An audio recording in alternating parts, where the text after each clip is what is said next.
Hello, what's going on? My name is John. I'm the math hobbyist, and this is going to be fun. If it's your first time tuning in, hello, my name is John. I'm the math hobbyist, and I'm basically just practicing math live because I have too much free time on my hands nowadays. And I decided I want to really rebuild my love and passion for mathematics and share it with some of y'all. So thank you for tuning in. This is sort of like a daily vlog and also a live stream practice session Q&A thing. The idea is still forming. As we can see over here, we are in day 11. And yeah, this has been fun. I've been doing one of these each morning lately. So if you want to swing by and chat and say hello, I'm typically doing it at like 9 a.m. Eastern time. I'm in America, so roughly 9 a.m. EST. Sometimes 10 a.m., sometimes other times, but usually in the morning. And I think that that's the evening for a lot of people abroad. Yeah. So I wanted to pat myself on the back a little bit. We got 100 subs in 10 days. That's insane. I mean, not counting today, 103 subs or something. I think that's fucking crazy. This is my second channel, so I already have a bunch of tips and tricks and little things that I can do, like put the iPad on screen, switch scenes. Like I learned a lot over a few years doing guitar, like a guitar YouTube as a hobby. And yeah, so I mean, it took me like 2.5 years to get to 100 subs on the other channel. It's sort of blown up now, but it's crazy to me to get to 110 days. That is a huge difference. Hey, Stan Strong, how's it going, man? Good to see you. Thanks for tuning in. And thank you. Yeah, I'm proud of 100 subs. I think it's awesome. So I want to be meta for just like a little moment here. 100 subs. What do you all want to see from this? How do you feel about this format? I know for some people, I think one person in the chat a couple days ago said like, "Oh, it would be a lot nicer if these were edited and posted after the fact." I agree. I don't have time for that. I'm sorry. I know I have a lot of free time, but that's boring as hell. And I'd rather just do more math or guitar or something else. Editing YouTube videos is stupid. So if anybody out there really loves this stuff and would be watching it anyways and wants to learn some of all of this creator skill thing, like I know a few cool tips and tricks, and I'm decently good at video editing. I can teach somebody video editing if they want to learn. Hit me up, I think that'd be fun. I would love to get an editor because I do think that this can be really great educational content. Unlike my guitar practice streams where it's just like yet another day practicing C major. That's boring. Like, why would I go back and try to edit that? I do think that some of these little linear algebra, number theory, and calculus lectures can really be evergreen content. So I'm going to jump ahead to this topic on that point. Like yesterday, I'm happy with how yesterday went. It was pretty ad-libbed still, but I think I sort of botched the delivery on some of it, but this is all practice. It's live. I tried to introduce matrix multiplication with the ultimate punchline about why it's impossible to get anything done at FANG companies. For those who don't know, I used to work at Google, and then they laid off my entire org, not just my team, my entire org, which was crazy. But now I get to pursue some passion, so that's nice. Severance was very good, etc. Why it's impossible to get anything done at FANG? Essentially, think about flipping a coin 100 times in a row. Like, what's a probability of that? The difficulty, the probability of success of a project, I don't want to say that it tends to 0, but I guess it does as n tends to infinity. Where n is the number of employees. I mean, that's sort of part of what that little spiel was all about, and I found out that there is a public version of this slide deck that I was trying to think of. I called it the slime problem yesterday, but it's actually called the slime mold problem. If you want to find that, I will set up a special URL called slime.themathhobbyist. Oops.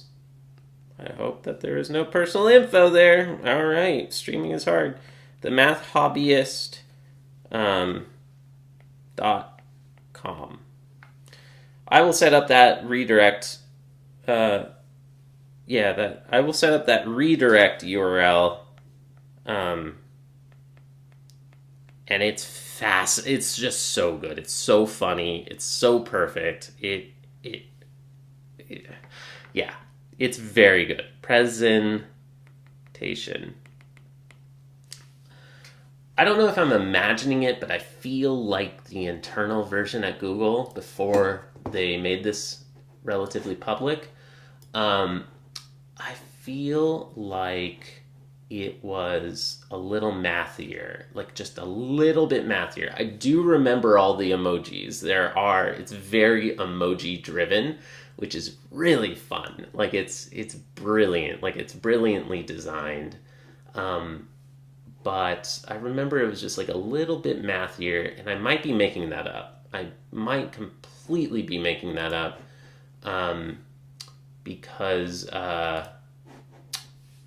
Because one second, sorry. Yeah, nothing weird in that flash.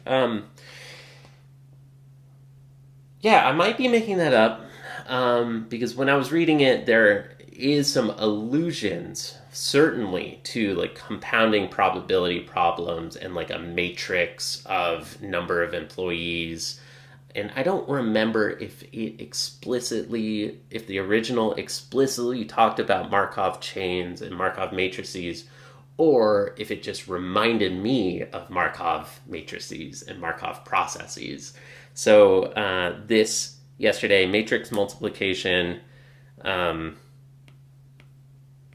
this is one of the most useful, I think, fields or applications of linear algebra, Markov chains. And I remember that the linear algebra class that I TA'd for, I'm lifting this from Brilliant Course by David Wright at Oklahoma State University. Shout outs to David. Awesome guy. I remember that when he was in the early part of the course, when teaching matrix multiplication, he showed Markov chains, and like had a whole little module, probably a week or something, on Markov chains and how you can build like the iPhone autocorrect. The iPhone autocorrect system, like where it replaces fuck with duck and things like that. Or like whenever it has all those suggestions at the top of the keyboard. You can build a really simple, naive autocorrect or suggestions toolbar using this idea of Markov chains, which is matrix multiplication. So that's what we did yesterday. I'm proud of that video. Kind of flubbed some of the delivery, but I think it went relatively well. Today we're just going to be doing live problems because nobody has any questions as far as I know. There were a couple. There was somebody in chat during one stream who said like, oh, it'd be great to get more applications of linear algebra. Yeah, honestly, I would love to see more applications too. That's my goal. I don't know them because I studied pure math. So the applications I know are linear algebra applied to other math fields, which is a valid and awesome and beautiful form of application that people don't usually see. Like, you can use math for more math. You can study math for math's sake. and that's what I know. So about, but that's a great point of feedback. So if you're looking for applications, I'm going to try to find them as we go. I want to learn them. Nowadays, I'm more interested in applications than I used to be. So I am going to look for things like connecting to Markov chains and other applications. We did have an economist in the comment section a couple times ago. Shout out to you. I forgot your name, but thank you. So an economist said that they use large matrices of simultaneous linear equations and that they solve those all the time at work. So I was like, that's great. That is great, because that is where this comes from. Linear algebra is starting out from x plus 2y equals 3, and then 4x plus 5y equals 6. These types of problems, like solve for x and y that solves both, find the intersection point of two lines. That's not truly the slope of those two graphs, but you know what I mean. And so every now and then I will have applications that people don't normally talk about, I think, like industry. But yeah, today we're just going to be working life problems. I've got about an hour in me, which is fun. And I do want to just quickly say, before we get too far into it, because viewer attention always drops off pretty much in the first 30 seconds of any video. The math hobbyist at gmail.com. I'm available. I am available. I've got too much free time on my hands, and I would love to tutor you or your kid, no matter what. If you're studying for the SATs or the JEEs, or if you're studying if you're studying in high school, if you're in like elementary school, I love working with kids. I find working with kids really, really rewarding. Or if you're like an adult hobbyist, if you're an adult who had a bad experience with math and you want to come back to it for some personal fulfillment, that is honestly my favorite type of student. It's like adult hobbyists like myself. So cheers to you all. Thank you for watching. Next time, if anybody has any comments or questions, I'd happily take them. Let's jump into some problems. So my style, before going on, stand strong in the comment section. Don't know if I lost you. Are you still there? Yeah, you are. Dropped my first video today. Dude, that's great to hear. You've already dropped a video? That's so cool. Is it math? Thanks, man. Or not thanks, but I guess thanks. Yes, thanks for making a video. I'm happy to hear that. I'm happy to hear that you dropped a video. What is the topic? Is it math? Did you start a math practice log just like this? That would be so cool if I'm speed running this practice stream. I'm trying to get to, oh shoot. I haven't been showing the iPad. Oh well, these things are gonna happen. Math. Alright, so I've been writing things that you all don't see this whole time, haven't I? I don't know how much you saw and didn't see. Slime mold presentation, slime.the math hobbyist. Yesterday's stuff was about matrix multiplication and how it's impossible to get anything done at FANG companies. I showed how matrix multiplication, an example of that is Markov chains, which is things like after 100 iterations of just hitting the first suggestion in the iPhone keyboard, what is the sentence that you get? Yeah. I was talking about, we got some Q&As. We did get a couple of questions. An economist asked about applications, and a grad student who I met on Zoom, shout out to you, a grad student said, I want to see you get stuck. Get stuck live solving and thinking out loud your thought process as you work harder math problems. Yeah, that's going to happen. That is going to happen. Don't worry. I'm going to get stuck a lot. I'm going to make a lot of mistakes here. Unfortunately, I'm not ready yet to solve those hard math problems that you're referring to. I'm pretty sure you said like algebraic topology. I can't do algebraic topology today. My brain is rusty, sir. So we're going to be working something I do know. I actually never learned algebraic topology, so but I would love to get there. So we're refreshing topics I do know, a little bit of number theory, definitely linear algebra, definitely calculus. That's where we're starting, and I would love to keep building up and get to fancier topics like algebraic topology. I would probably mix that in with geometry, because I think topology is scary geometry or weird geometry. And every stream I want to have something for everybody. I want this to be enjoyable, even if it's like an ASMR and you don't know what the hell I'm talking about. I think it would be so cool if this is something that you can study along to,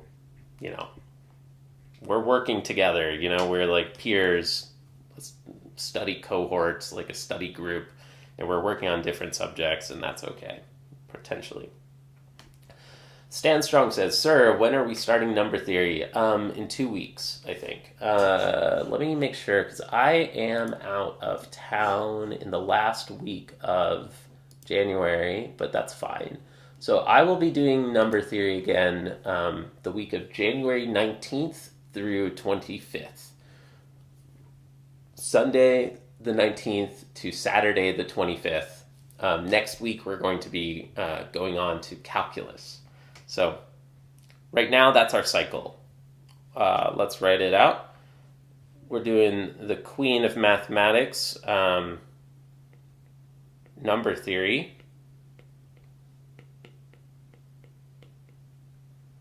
Then we're doing the perfect mathematics, linear algebra. And then we're doing the overrated mathematics, calculus. And analysis. I'm just going to call it calculus. And then we loop.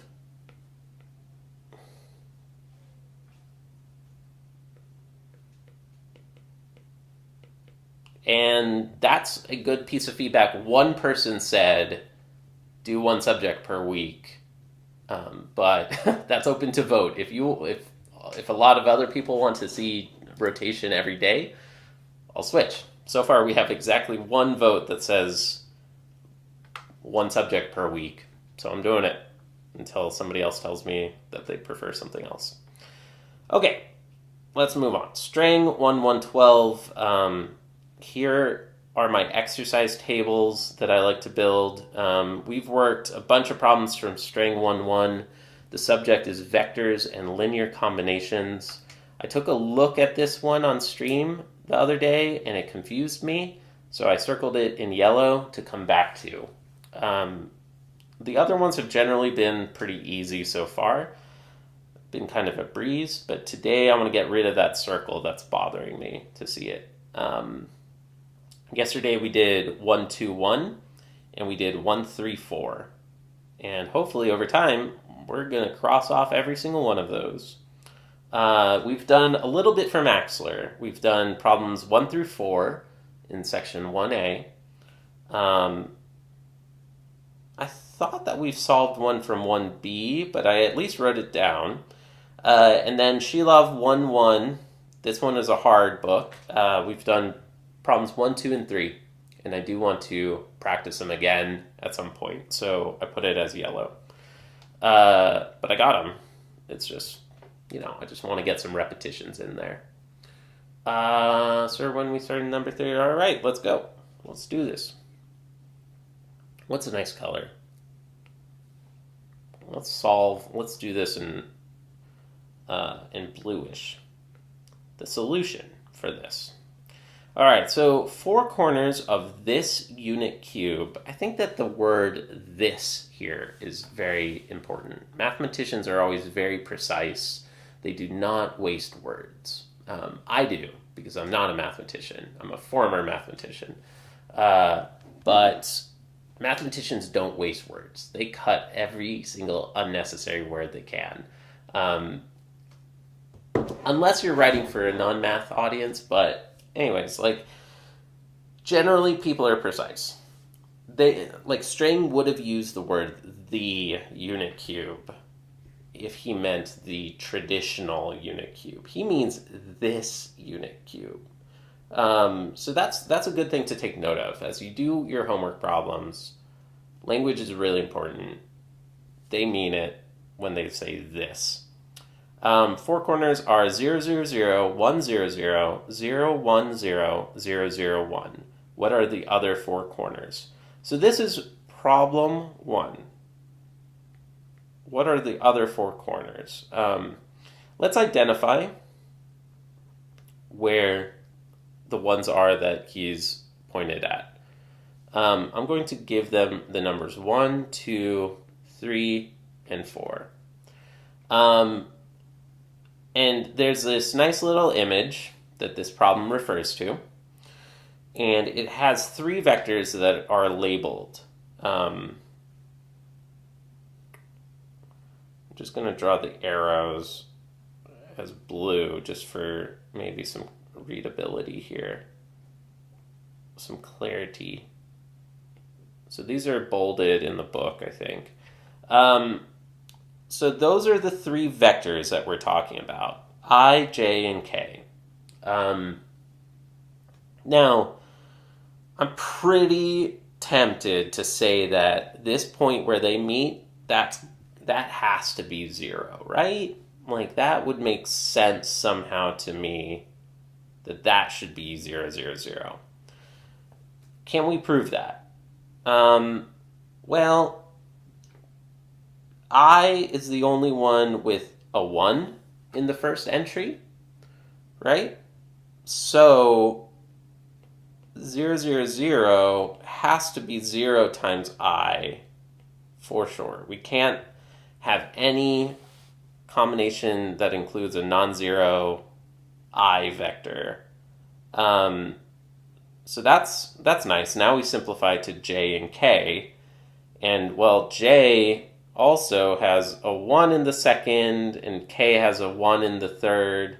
The only way to make both of those 0 is if we're multiplying 0j and 0k, right?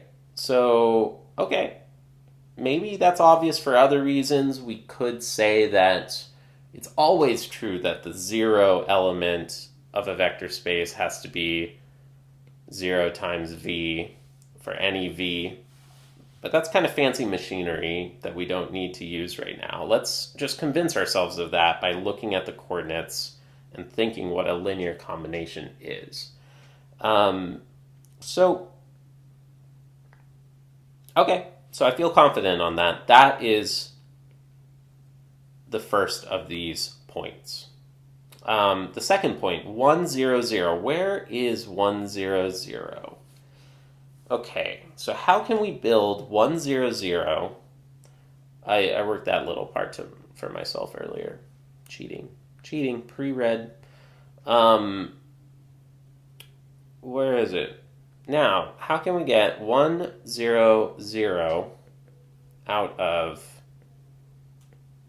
I, which is 1, 1, 0, some amount of j, 0, 1, 0, and some number of copies of k, 0, 0, 1. Okay, so if we have 1, 0, 0, it's a similar argument that from the last thing that I just said. The first coordinate has a 1, and the only of the three vectors that has a non-zero first coordinate is I. So then A, I'm pretty confident that A is 1. So I'm just going to write the implicit 1 times 1, 1, 0, and now the other ones.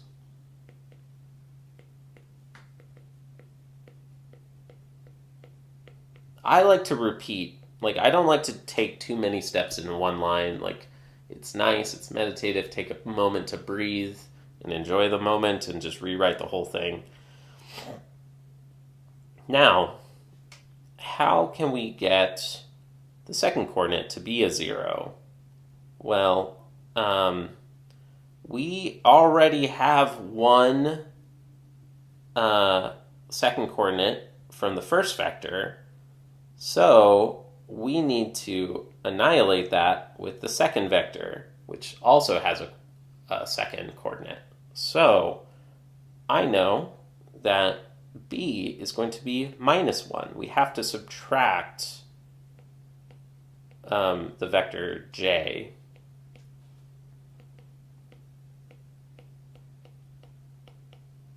Okay.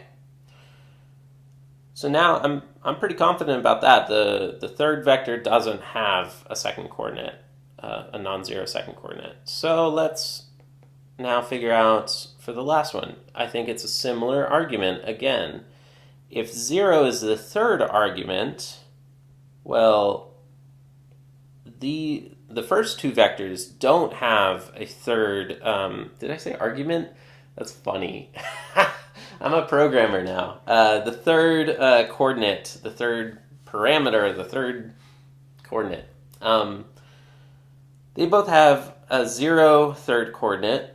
So if C is going to have a 0 coordinate, then, or if the combination has a 0 in the third coordinate, I know that C is going to have to be 0. So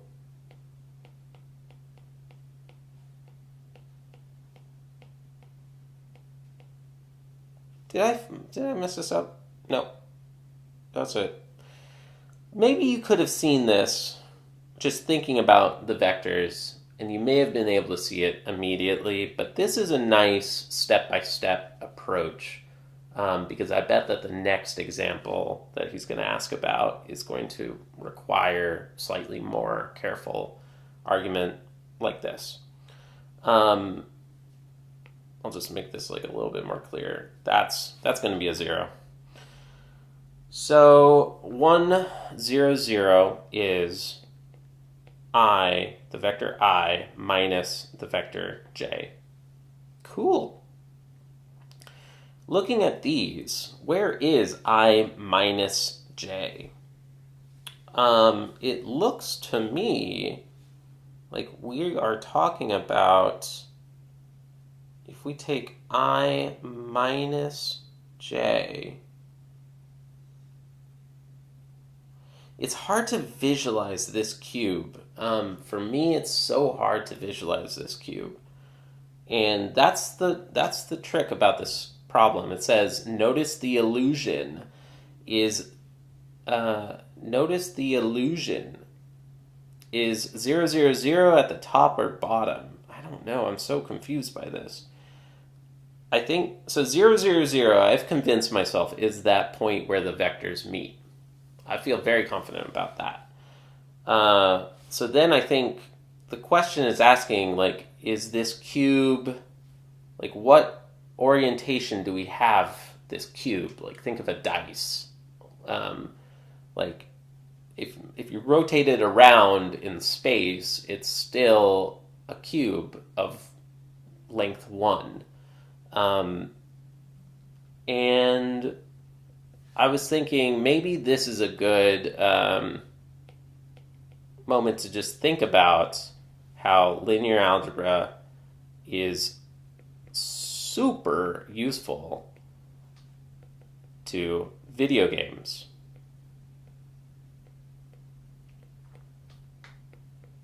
Fill in the details for yourself, but basically we have a 3D object here that it's represented by three different vectors, and it's clear that this is not the unit cube that we know and love. Usually, when we draw a cube, it looks like that, and then the vectors are coming from the inside of the thing.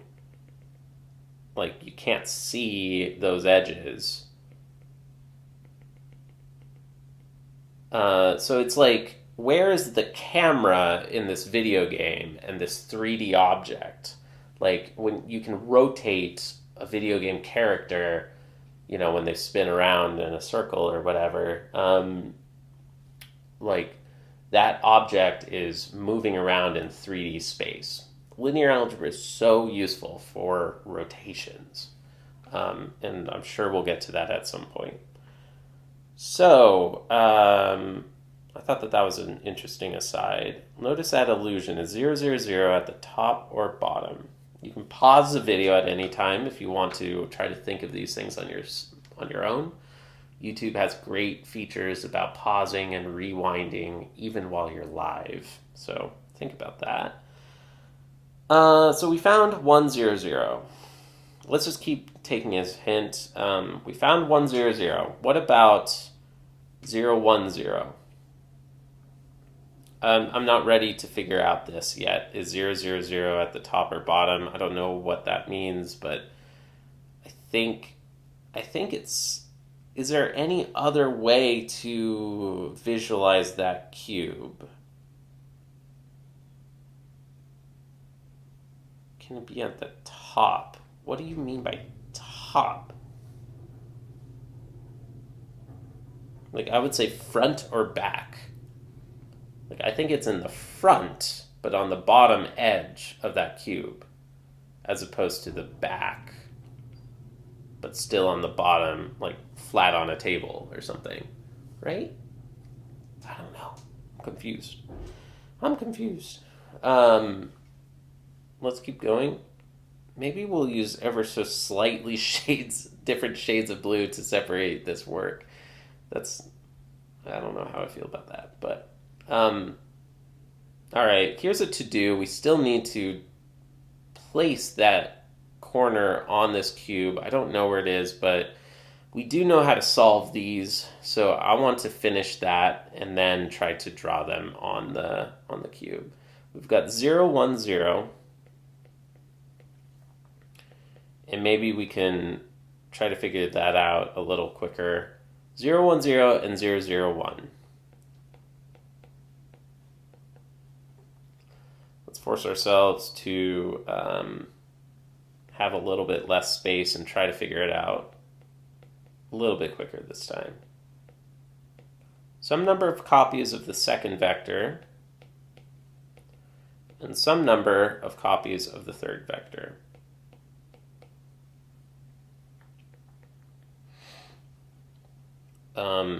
Same thing.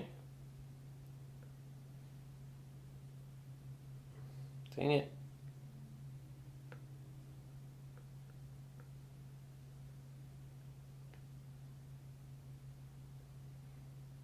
Notability is such a good app, everybody. It is so good. You should get it if you're a student and you have an iPad.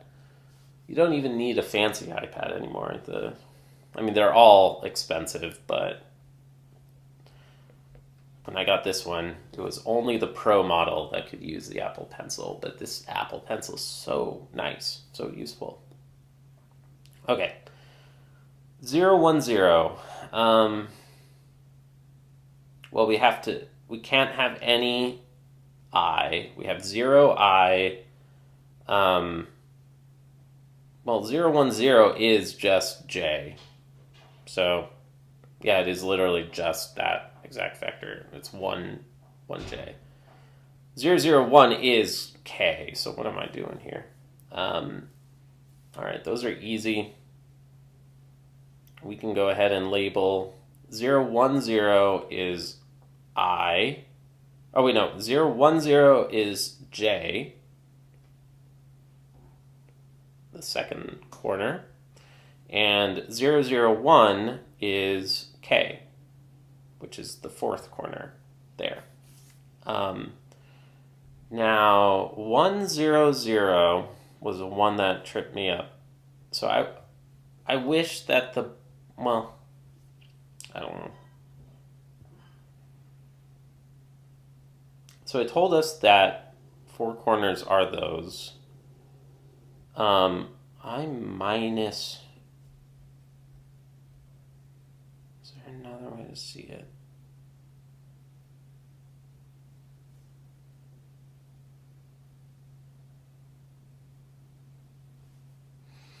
Because we found that 1, 0, 0 is...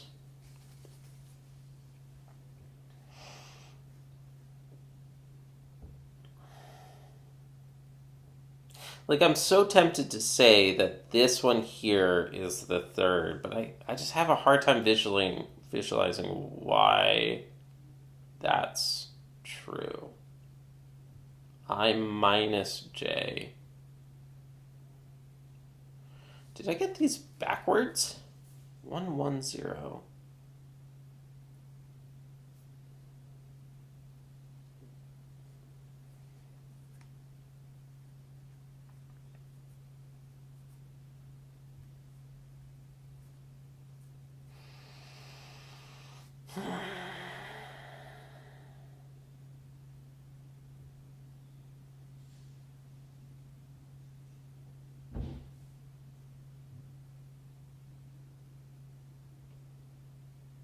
Hey, MD Ahmed, how are you?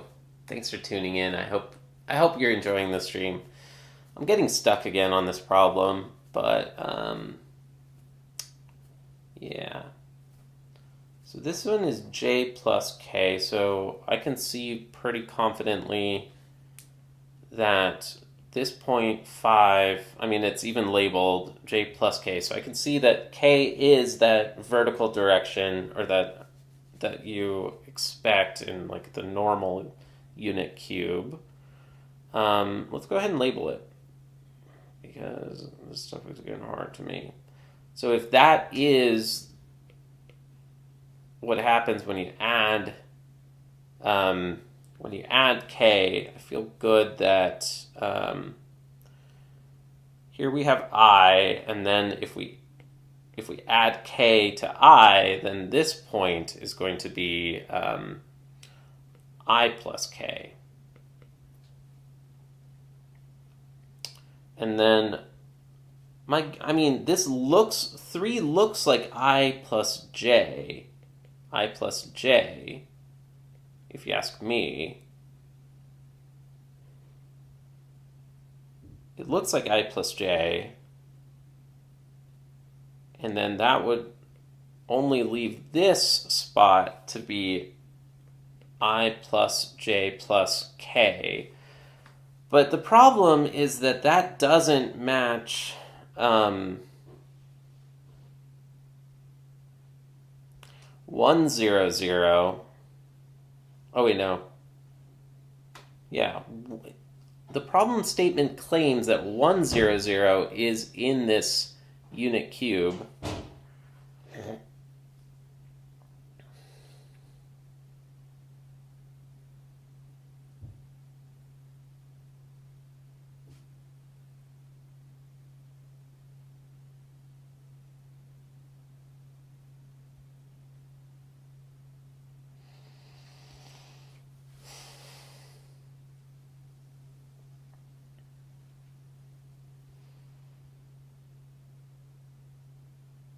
Okay, let's go ahead and finish this part. J plus k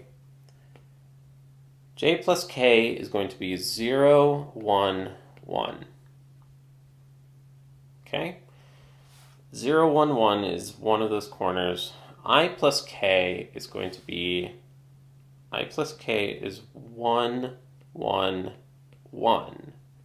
Like, I think maybe just labeling some more of these coordinates is going to help me visualize this cube a little bit more, because I am not noticing the illusion. I've never been good at visualizing 3D space, y'all. So take that for what it means. And now I think we have almost everything labeled. Here, I'm very confident that that has to be 0, 0, 0. And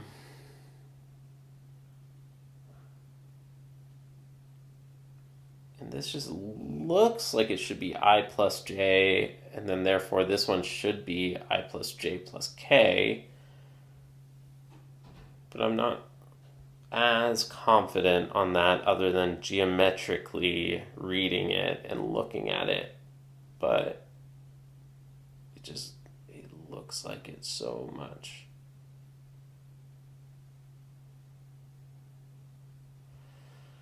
Oh, wait a minute. J.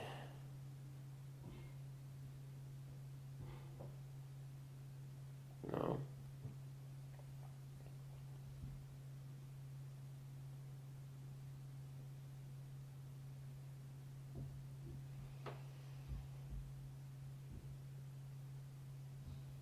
Because like if the point that we're looking for is j minus I, and then we walk along that edge of the cube to j, from 0 to j, and then we subtract a copy of I,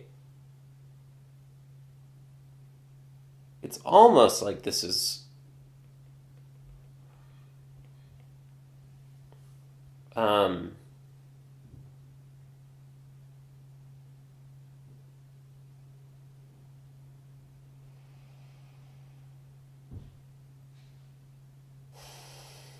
oh wait, no, it's not j minus I. What is it? Did I do this wrong? I minus j. Yeah, it should be I minus j is what we're expecting to find. Like, we walk along the edge I, and then we subtract j. But the j vector looks like it's moving to the right, so I would expect that that would be plus j, and that minus j would be going this way. And then we're somewhere outside of this cube. So that's what's like bothering me so much about this problem. I just don't follow it. I don't know if there's a typo.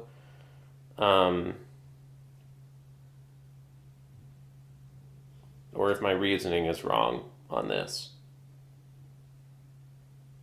Okay, so let's maybe try to follow some other hints. But I think we got the other 4 corners, or no, we've got like 6 corners, I think. And we're missing this one. And we're missing this one. But the problem claims that one of those two is this one, 1, 0, 0. So we need to have we need to have one copy of I,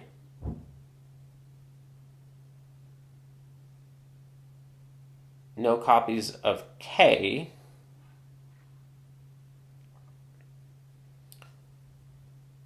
so somehow I think that this one should be 1, 0, 0. I just don't see it. I don't see why.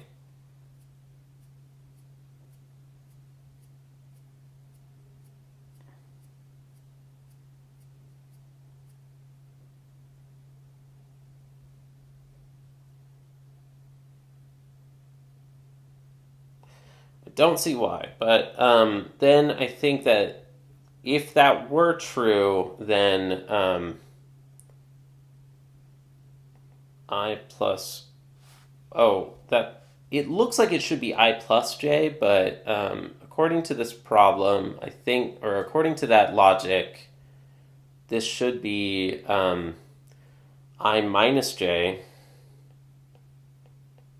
plus k. So this is getting so cramped, but in yellow, geometrically looking at it, it looks like it's I plus j, but I think it's supposed to be I minus j, and then this is I minus j plus k, which would equal 100 plus 001. 100, 101.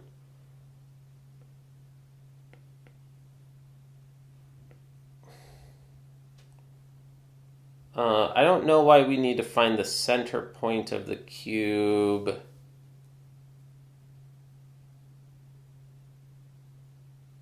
The center points of the 6 faces have coordinates, blah. The cube has how many edges? I think a cube always has 12 edges, right? No matter what. If it's a cube, we've got 2 squares on the sides. Well, yeah, we have all of the squares, and they share some edges. I see like 2 squares, and then edges connecting those. So a square has 4 edges, and we just mentioned 4 squares that you... I don't know how to explain that. All right, so this one is still tripping us up. Let's keep it circled and keep coming back to it.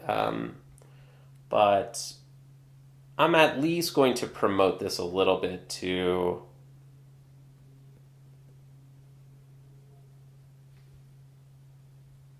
I don't know. This is like kind of like a to-do. I want to come back to this, but it's not quite as urgent. I don't know if I should be circling it as red or something instead. Like, it's hard and we're giving up. It's not quite that we're giving up. It's like we've made partial progress on this. We're creating notation on the fly. Partial progress is now a dotted line. And it's like a medium hard or a medium difficulty problem. I want to say that there's a typo. I'm just going to look up an answer from somebody else. Let's move on. So we've been doing some boring stuff. We've been doing a lot from 1.1. I want to go ahead and jump to something from 1.2. Lengths and angles from dot products. That's super boring to me. I don't know. Matrices and their column spaces is more interesting. But let's just work methodically. So now we're going to work problem 2.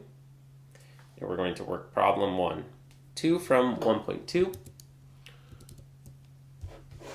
I don't know if we're going to get to Shilov. I hope so, but maybe not.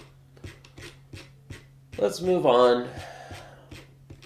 Ain't nobody got time for that. Just let's just move on.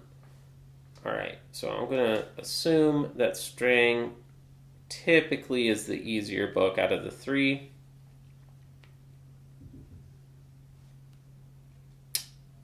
Do I have 3? Yeah, I do, because I'm also looking at Axler. 1.2.2. This is going to be something about dot products. Let's have a coffee, take a break. Anybody have any questions or thoughts? Anybody else solve that problem? Figure it out? What do you think of the concept of a math practice stream? Terrible idea, great idea. Apparently we got 100 subs. People are just shy, and that's fine. I understand that. I'm shy too. Leave a question, leave a comment, leave a solution in the comment section. So 122 says compute. I like compute. My brain is too rusty for prove to be the first word. Now compute makes me feel good. Compute the lengths. I don't like the double bar notation, so I'm going to use single bar notation. Length of U, length of V, length of W of those vectors. So we need to recall what the first problem defined those as. And then it says check the Schwartz inequalities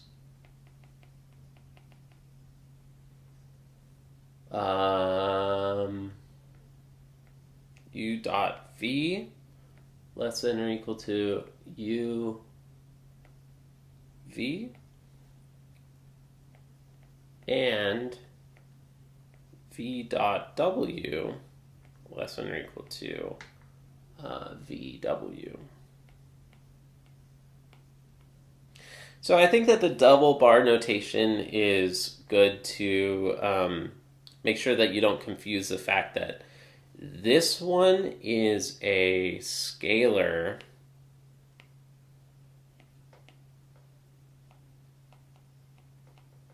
and it's like the absolute value notation. So like absolute value of -1 is +1. You just get rid of the negative sign. Whereas this is, these are norms or lengths of a vector. And then the normal multiplication, scalar multiplication.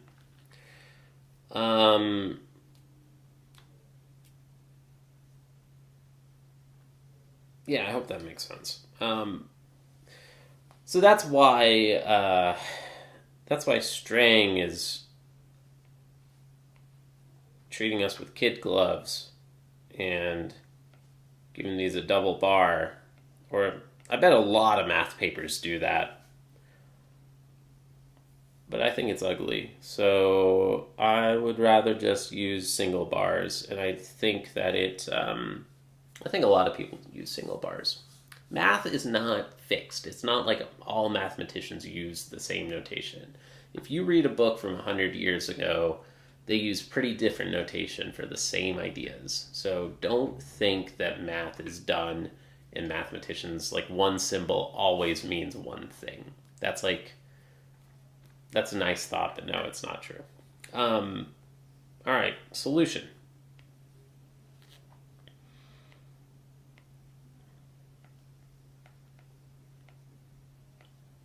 That apostrophe is in the wrong spot. Solution. Oh yeah, and we have to write down these vectors again.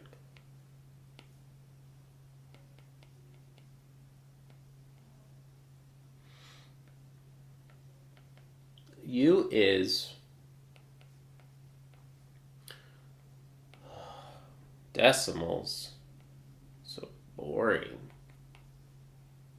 4, 3. Not really. Decimals are nice. You can calculate probabilities and things with decimals. That's great. All right, so we're calling that then the length of U is the length of the vector -6, 8. Or negative 0.6, 0.8. 0.6, 0.8. And just like in trigonometry or geometry or wherever the heck you learn these sorts of things, that's a horrible example. If you have a vector like that, you can think of the right triangle that's created by its components. maybe it has A units along one axis and B units along another axis, and then C, the length is the hypotenuse. It's going to be the square root of A squared plus B squared. So here we have the square root of negative 0.6 squared. I know that that's going to be 0.36. And 0.8 squared is 0.64. I'm not off on a decimal, am I on that?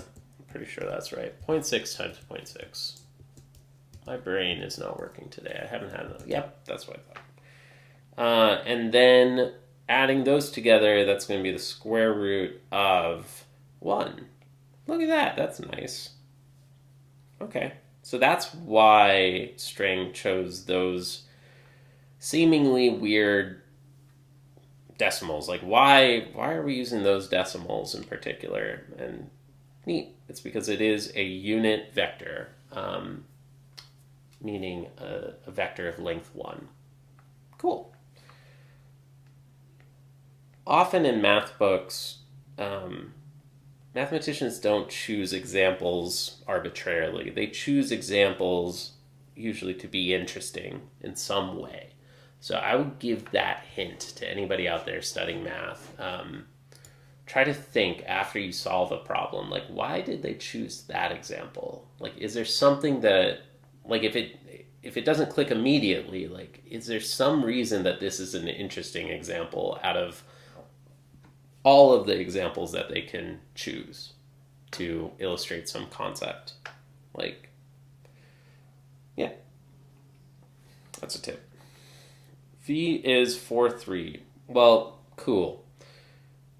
This one, the length of the vector 4, 3 is going to be 5. Next. How do I know that? What do you mean? And it's because there's a special right triangle. I know that the triangle with 3 and 4 on two sides, the hypotenuse is 5. That's a nice Pythagorean triple, is what they're called. 3, 4, 5. And then the next one is, I think, 5, 12, 13. Is that right? Yeah, 25, 144, 169, yeah. And then there are infinitely many more, and I don't know any others. I'm sure that we'll learn more as we study number theory. But, yeah, again, think of these as triangles, and maybe, I mean, definitely that's why Strang chose 3, 4, 5. The answer is going to come out to a nice, even integer in this one. And he may have been getting you thinking about the Pythagorean theorem, the Pythum, in this problem, like thinking about, oh yeah, like think about a triangle, and then in the second part, like, oh cool, I recognize that triangle. And then, yeah. W1, 2. I don't remember this one. I know it's square root of something, but it's easy to see in a moment. This is going to be the square root of 5, right? 2 squared is 4, 1 squared is 1, and then, yeah, we're going to get square root of 5. Cool. All right. So that's the first part of the problem. Now we're going to check the Schwartz. This is like part 2. Schwartz inequalities, which is that length A, length B is less than or equal to, wait, did I get it backwards?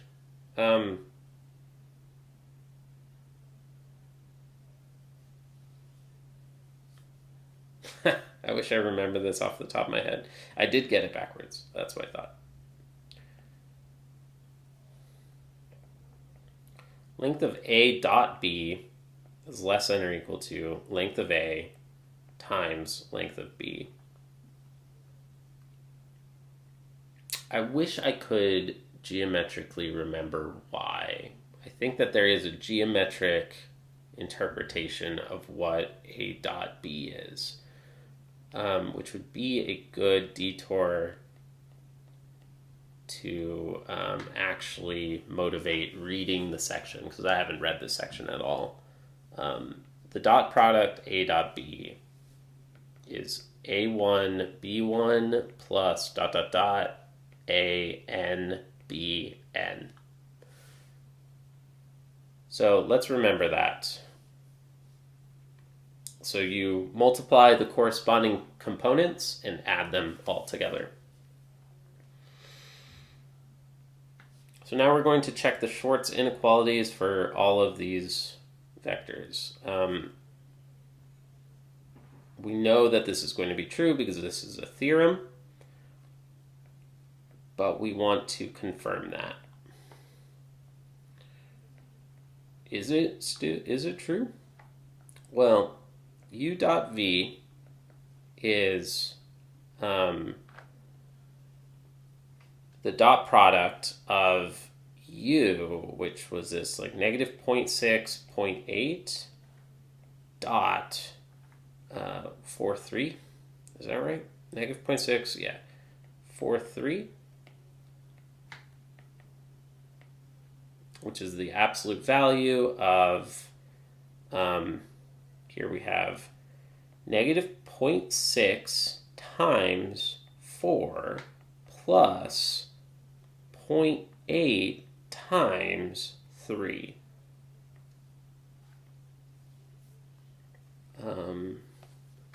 Give me a second, let's ask ChatGPT. Negative 0.6 times 4 plus 0.8 times 3 is 0. Neat. Okay. So out of all of the possible vectors of length 1, out of all of the possible unit vectors, I think that Strang may have chosen this one in particular to get 0 in the next part of the problem. That's my guess. That's kind of cool. Well, 0 is, I'm going to say very elegantly, 0 is less than or equal to any number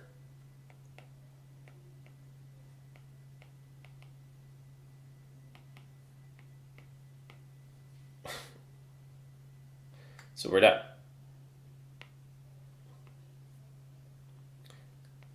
Each of these is going to be greater than or equal to 0, and if you multiply two positive numbers, you get a positive number. So the left-hand side is 0, and the inequality holds. Next, what was the order that he wanted them? Oh, just UV and VW. We might try UW as well, just for funsies. VW. V dot W is, this is like part B, this is part A, or something of part 2. V dot W is the dot product of 4, 3, dot, what was it, 1, 2, I think. 4 plus 6 is 10. Absolute value of 10 is 10. Yeah, 1, 2, 4, 3. So let's work that through again. 1 times 4 plus 2 times 3. 2, 3, I look at those two and I see 6. 6, 4, add 10. If that makes sense. Like, try to practice mental math that way. 4, 6, add 10. Like, I hope that makes any amount of sense. And now we have what is the length of V and what is the length of W. Again, we found length of V was 5, and we found length of W is square root of 5. Then therefore, length v, length w is 5 root 5. How can we cleanly compare these two? We can ask ChatGPT, of course. But is there a way that we can compare these two more neatly? Is there a way? Well, we know 10 is 5 times... Oops. Getting ahead of myself. 10 is 5 times 2. So, yeah. Okay, cool. 10 is 5 times 2. And 5 root 5. So, therefore, 10 is less than... What's the order that we want this? Yes. 10 is less than or equal to 5 root 5 if and only if 5 times 2 is less than or equal to 5 root 5, which is true if and only if 2 is less than or equal to square root of 5. That is true because that part is true because square root of 5 is greater than square root of 4, which is 2. Yay! That's so much more fun for me. I got more dopamine out of doing it that way than just asking ChatGPT. Just asking ChatGPT on that one would have been boring as hell. That was cool. That was a little bit more elegant, one might say. Elegance is a whole topic in math. Just for funsies, I want to just check to see if there's anything interesting in u.w. Like, is Strang just such a master genius of examples that he came up with something super cool for a part of the problem that you weren't even asked? Is that possible? Like, I'm gonna say probably not. That would be, I'm gonna, like, mind blown if so. That would be super cool. Is there anything neat about this? This is going to be absolute value of negative 0.6 plus 1.6. Well, I mean, that's kind of cool. We've got absolute value of 1. I mean, that's neat. At least. The dot product of u and w is 1. And then I think we already found that... Ooh, wait a minute. We got a problem, don't we? Didn't we find that the length of u was 0? No. Oh, wait, no. We found the length of u dot v is 0. That makes way more sense. Okay. Now, what is length of u? We skipped it before because we didn't need to. We know that 0 is less than anything. So now we're actually going to do this calculation.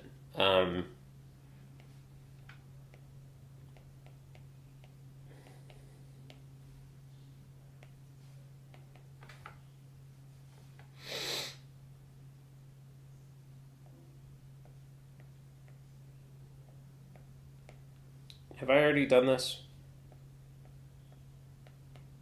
Oh yeah, we have already done this. That is 1. We already did this earlier. This is square root of 5, right? We're just repeating ourselves. Yeah, length of u is 1. Length of w was square root of 5. It is indeed true that 1 is less than or equal to 1 times square root of 5. Cool. So the Schwartz inequality, as we would expect, it has to, it's always, always true, is also true for this other example that Strang didn't ask about. But I wouldn't say that there's anything particularly neat or elegant about that one. I mean, other than finding that the dot product is 1, which is nice. And I don't know if this is supposed to be a thing that you can notice as a student, or I don't know. I think it's a nice example. Try to think of like without a calculator, is the square root of 5 greater than 2? Yes, because square root of 4 is 2. Cool. Nice. 1, 2, 2 is done. We're not getting that far today because I got to go in a second. So I put Shilov on the thumbnail. Oh, and I wanted to show off the thumbnail because I'm proud of it. Oh, well, maybe next time we're talking meta content creator things. So I wanted to put Shilov on the thumbnail. So let's at least write down the next Shilov problem. And we'll save this for next time.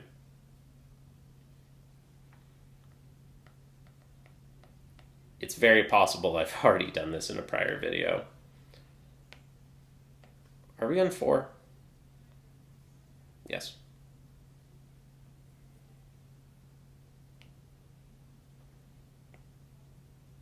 I'm going to go ahead and assume it's hard because it's hard. This stuff is hard. Math is hard. Math is hard for everybody. That's an important freaking thing.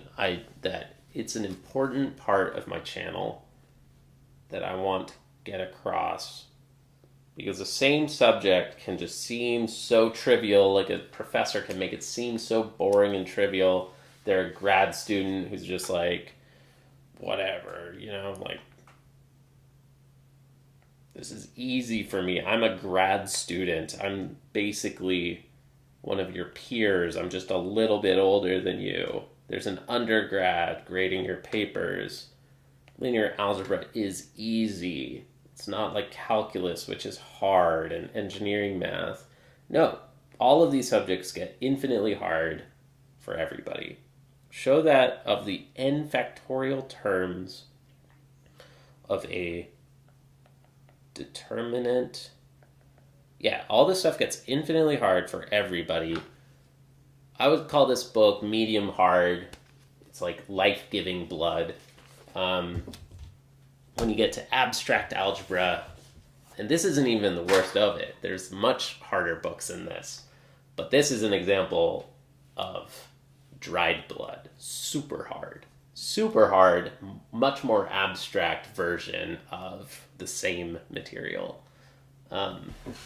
So I wish more professors would tell you about what keeps them up at night. N factorial terms of a determinant of order.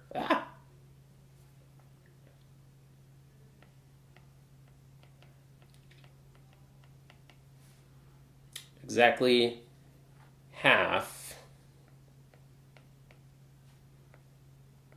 n factorial over 2, you dummy. That's what I mean by half. Have a plus sign.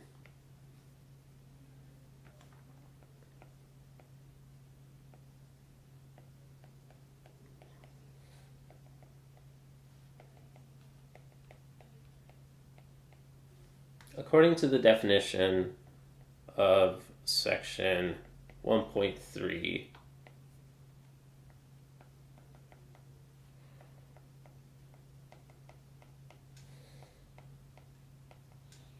well, the other half have a minus sine.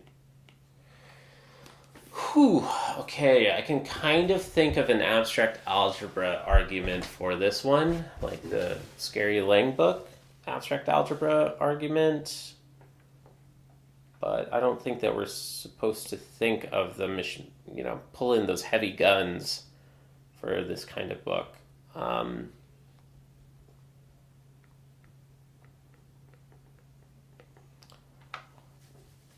This problem is making me scratch my head for a second, so I'm going to call it a proof, not a solution. It's all arbitrary, it's all proofs, but when you want to feel better about yourself, you call it a proof. Okay, so recall, you dummy, that the sign of a term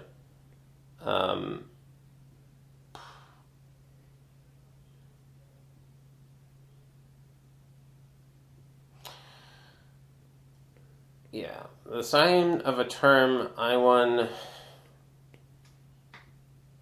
to In is equal to -1 to the n, the number of times that this sequence, I1 to In, the number of times that that sequence is inverted, the number of inversions of that sequence. So the goal is to,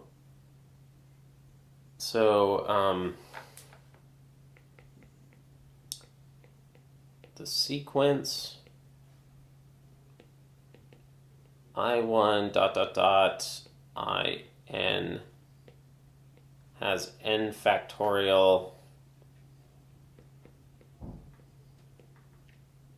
possibilities. I don't like that. That's not very precise. But n factorial, there are n factorial sequences of length n. So what do I mean by that for folks who might want to follow along, even if you haven't seen this stuff before? I mean like the sequence 1, 2, 3. If you have three numbers, 1, 3, how many ways can we write the numbers 1, 2, and 3? Well, the first number could be a 1, the first number could be a 2, or the first number could be a 3, right?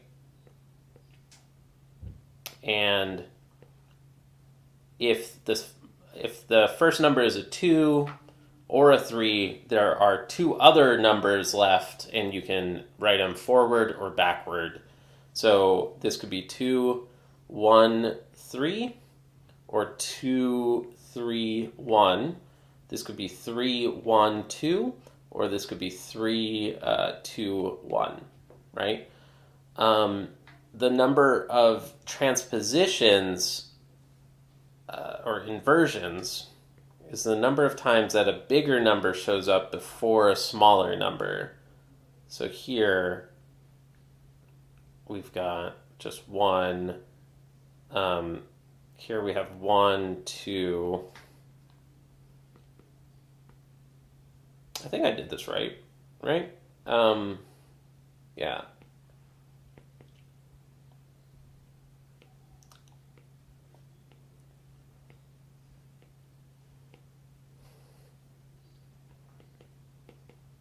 I gotta go in a second. The number of transpositions here is 2.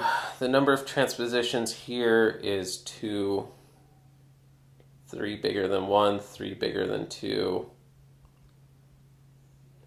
3 bigger than 2, 3 bigger than 1, and 2 bigger than 1. This one is 3. This one is 0. So the problem is asking us to show that this isn't unique, that this pattern always holds, that the number of even transpositions, even inversions, matches the number of odd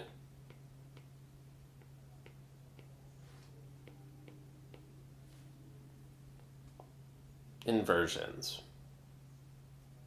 If there's an even number of inversions, then the sign is positive in the determinant. And if it's odd, then we have a minus sign in the determinant. So let's think about it and come back next time, maybe, hopefully, with a solution. So why is that always the case? And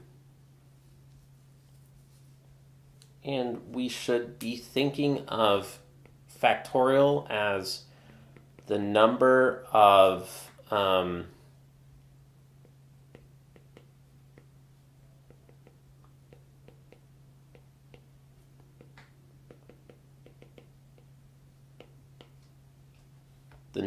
ways that you can order n things.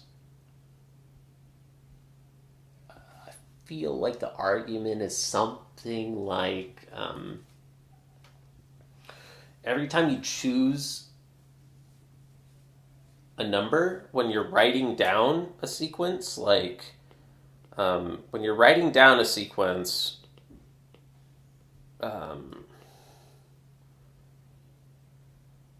you can either choose it to be in order or you could choose it to be out of order. Every time that you write down another number, you can either choose to write it in order or out of order. And because there's two choices for every single element that you write down, for every single thing like in your list that you're writing down, since there's always two choices, this group is going to split into two in a way that where, since there's two options every single time, it's either in order or out of order, then,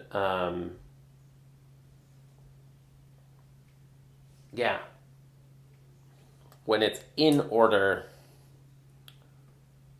then we're not adding to the number of inversions, but when it's out of order, then we're adding one. I don't know. I don't know if this is a very precise argument, but I think it's something along these lines. All right. Thanks everybody for watching. This was fun. This is very fun for me. I hope you enjoyed it. I'm the math hobbyist. I wonder, oh no, yesterday okay, good. Air server is still running. I need to keep the stream up so I can see if we lose the iPad in the middle of the stream. This time it did work, so that's great. The math hobbyist, I'm having fun here. I hope you're having some amount of fun, whether or not you understand any of this math at all. The point is that I should lose most people at some point during these streams, but I hope that it can be fun nonetheless. Thanks for watching. Have a great day. Bye.